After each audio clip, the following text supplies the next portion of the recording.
Islam is known for its categorical rejection of alcohol consumption. And perhaps this is the easiest of the wise and merciful prohibitions of Muhammad's message to appreciate.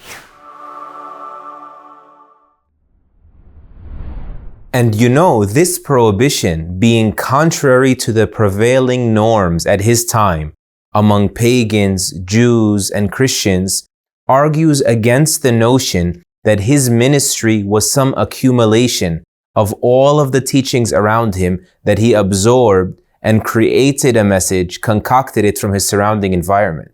But in addition to it being revolutionary and original, it was incredibly wise in its framing.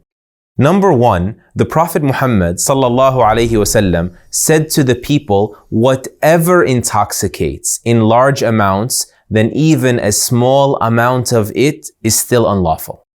Sensible people should realize how utterly illogical the current recommendation of drink responsibly is, for it leaves the decision of when to stop drinking in the hands of those actively impairing their own judgment through drinking. Number two, in addition to the zero tolerance policy, the Prophet Muhammad, peace and blessings be upon him, prohibited people from sitting at a table, sitting in a gathering where intoxicants were being circulated. And this too is incredibly wise because peer pressure does not just prey on young children, it applies to adults just the same. And we know from our current state of affairs the fail of the designated driver concept, where one person is going to sit at that table but be able to resist and abstain and remain sober to safely drive everyone else home. It's been 40 years since the Harvard Alcohol Project has imported the designated driver concept, and yet alcohol-related traffic deaths have not been mitigated even by 50% since it has been brought into our societies. Number three, and above all, he ﷺ taught that spiritual and moral refinement were the inner core and the true bedrock upon which moral reform and temperance could actually be built. And only through them can a person be liberated from this destructive vice. As his wife Aisha, may Allah be pleased with her, said, the Quran first came down and brought to people mention of paradise and the hellfire until when their hearts inclined to Islam, the do's and don'ts, the laws, the commands and prohibitions came down, and had the first thing to come down been those strict policies about extramarital relations, she said, and about wine consumption, she said, people would have said, we'll never be able to stop. And interestingly, Alcoholics Anonymous, which has hundreds of thousands of support groups to rehabilitate people out of alcoholism, they require belief in some higher power because they have limited resources and they saw that success rates simply were not there when that belief was absent from a person. We really ought to just take an honest look around us.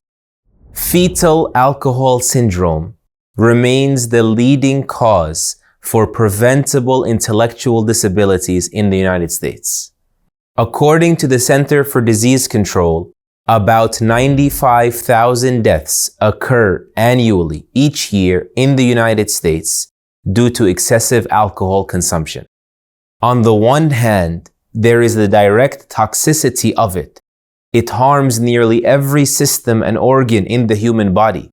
And then there are the impairments caused by alcohol consumption, which are directly correlated with reduced workplace productivity, increased HIV transmission, lethal accidents, violence, abuse. Alluding to the aggressions triggered by these intoxicants, Allah Almighty says in the Quran, Satan, the devil, only seeks to stir between you animosity and hatred through these intoxicants and through gambling, and to divert you from the remembrance of God and from prayer. فَهَلْ أَنْتُمْ مُنْتَهُونَ? So will you not desist? Will you not stop already?